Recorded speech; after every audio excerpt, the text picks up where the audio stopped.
Bien-aimé dans le Seigneur, shalom. Et si ton identité ne se trouvait ni dans ton passé, ni dans tes échecs, mais dans une croix de 2000 ans à Golgotha. Bien-aimé, qui es-tu vraiment? Tu n'es pas ce que les gens pensent, tu n'es pas ce que tes erreurs te rappellent chaque jour. Bien-aimé, la Bible nous enseigne une vérité profonde et puissante.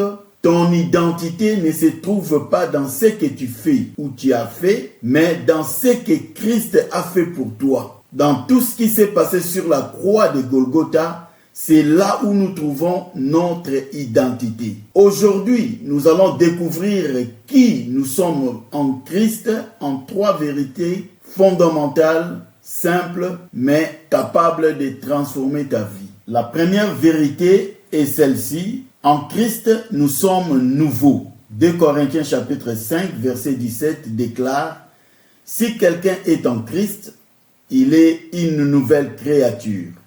Les choses anciennes sont passées, voici toutes choses sont devenues nouvelles. » Donc tu es quelqu'un de nouveau, bien-aimé. Ton passé n'a plus autorité sur ton identité. Ton passé ne définit plus ce que tu es. Bien-aimé, tes erreurs ne sont plus ton nom. Ton péché n'est plus ton statut. Beaucoup de chrétiens aujourd'hui sont pardonnés, mais ce qui est étonnant, ils continuent de vivre comme s'ils étaient encore condamnés. Pourtant, la Bible nous dit dans Romains chapitre 8, verset 1er, « Il n'y a donc maintenant aucune condamnation pour ceux qui sont en Christ. » Ce qui veut dire qu'il n'y a plus de condamnation. Tout ce qui nous condamnait est déjà parti à partir de la croix.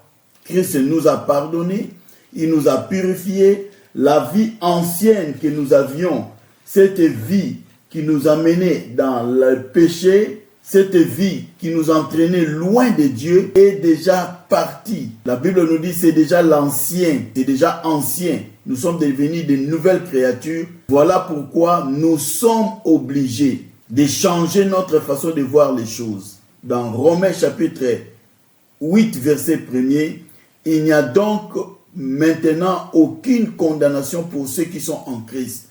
Donc la condamnation, il n'y a plus.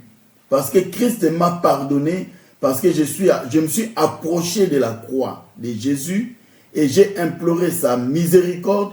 Il m'a pardonné, alors il n'y a plus de condamnation. Pourquoi t'es condamné, bien-aimé? Encore une fois de plus, pourquoi t'es condamné alors que Dieu ne te condamne plus? Tu es toujours en chemin, mais la Bible nous montre que ton identité a déjà été renouvelée. Tu n'es plus la même personne que tu étais avant. Le péché que tu commettais, la vie que tu menais avant, tu ne le mènes plus. Tu as changé, tu es devenu une nouvelle créature. Voilà pourquoi on dit ici dans le premier point, en Christ nous sommes nouveaux.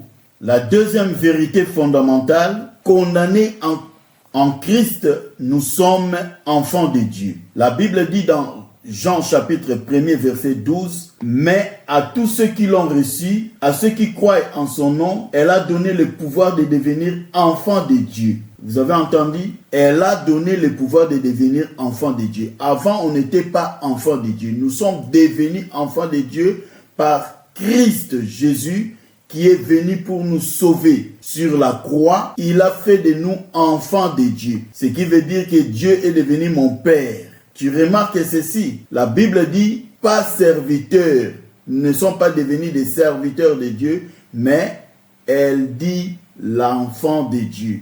Nous sommes tous enfants de Dieu. Donc tu n'es pas toléré par Dieu, tu n'es pas à l'essai, mais tu es adopté. Romains 8, verset 15 nous rappelle, « Et vous n'avez point reçu un esprit de servitude pour être encore dans la crainte, mais vous avez reçu un esprit d'adoption par lequel nous crions Abba Père. » Donc, il est notre Père.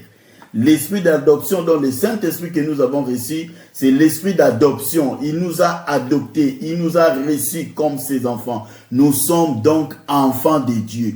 Je suis l'héritier, le co-héritier de Christ. Tout ce que tu vois, tout ce qui a été créé, toutes ces créatures moi je suis l'héritier, toi tu es l'héritier. Donc nous sommes enfants, c'est ça, c'est là notre position en Christ. Donc cela veut dire en d'autres termes, tu as une place dans le royaume de Dieu.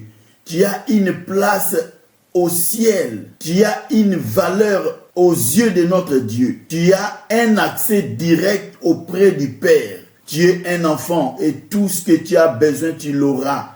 Tu ne peux pas demander comme un mendiant. Tu ne peux pas demander de l'amour auprès de Dieu, mendier de l'amour. Mais tu le vis et tu le vivras toute ta vie. Parce que tu es un enfant qui doit marcher avec assurance. Tu es avec ton Dieu, il est avec toi, il va t'aider, il va t'orienter dans tout ce que toi tu fais, dans tout ce que toi tu vas faire dans ta vie. Quand tu comprends que tu es enfant de Dieu, la peur commence à perdre son pouvoir et la confiance s'installe. Ça va s'agrandir dans ta vie, la foi va prendre place et tu vas marcher tête haute parce que tu es enfant de Dieu. Et la troisième vérité fondamentale, en Christ, nous sommes libres et victorieux. Bien-aimé, Jésus lui-même l'a déclaré dans Jean chapitre 8, verset 36. Si le Fils vous a franchi, vous serez réellement libres. Et Paul aussi l'a dit dans le livre des Galates, chapitre 5, verset 1er. C'est pour la liberté que Christ nous a affranchis. Ce qui veut dire nous sommes libres en Jésus-Christ. Libres de quoi, bien-aimés? Libres de toute condamnation, libres de peur, libres de tout pouvoir du péché. La victoire de Christ à la croix n'est pas un simple événement, mais c'est une réalité spirituelle. Et cette réalité, nous devons les vivre. Moi et toi, nous sommes des victorieux. Dans 1 Corinthiens chapitre 15, verset 17, la Bible nous dit « Grâce soit rendue à Dieu qui nous a donné la victoire par notre Seigneur Jésus-Christ. » Donc, on est en train de glorifier, l'apôtre Paul est en train de glorifier Dieu ici. Pourquoi? Parce que Dieu nous a donné la victoire en Jésus. Cette victoire, nous l'avions obtenue par Jésus-Christ. Voilà pourquoi tu ne combats pas pour être victorieux, mais tu combats à partir de la victoire. Donc la victoire a été déjà donnée. Tu l'as déjà obtenue à la croix depuis 2000 ans passés, mais maintenant, quand tu combats, c'est pour vivre cette victoire en toi. Même quand tu traverses des combats. Bien-aimé, laissez-moi te dire une chose. Tu ne peux pas avoir peur. Tu ne seras pas vaincu. N'abandonne pas, car tu n'es pas seul. Christ est avec toi. Et tu vaincras. Tu seras vainqueur parce que le Seigneur est avec toi comme il a été avec David devant Goliath, avec Gédéon devant les Madianites. Toutes les victoires que nous voyons dans l'Ancien Testament, nous l'avions obtenues et cette époque-là n'était pas encore enfant de Dieu, mais toi tu es aujourd'hui enfant de Dieu. Et lorsque tu deviens enfant de Dieu, la victoire et la liberté sera ton partage. Ta force, bien-aimée, ne vient pas de toi. Elle vient de ta position en Christ. Bien-aimé, retiens ces trois vérités. Tu es nouveau en Christ. Tu es enfant de Dieu et tu es libre et victorieux. Quand tu sais qui tu es en Christ, ta manière de penser change. Ta manière de parler change. Et ta manière de vivre change. Vis désormais comme la personne que Dieu dit que tu es. Bien-aimé, en Christ, nous sommes aimés, pardonnés et adoptés. Nous sommes libérés de la condamnation et appelés à vivre une vie nouvelle. Que Dieu vous bénisse abondamment. Nous allons prier. Seigneur, je te bénis, je te glorifie pour ta grâce. Merci pour ce message que tu nous as donné aujourd'hui. Que ton nom soit béni, que ton nom soit exalté, Père très saint, pour ton amour que tu as pu manifester dans nos vies en nous envoyant ton Fils Jésus-Christ qui mourit sur la croix de Golgotha afin de nous sauver.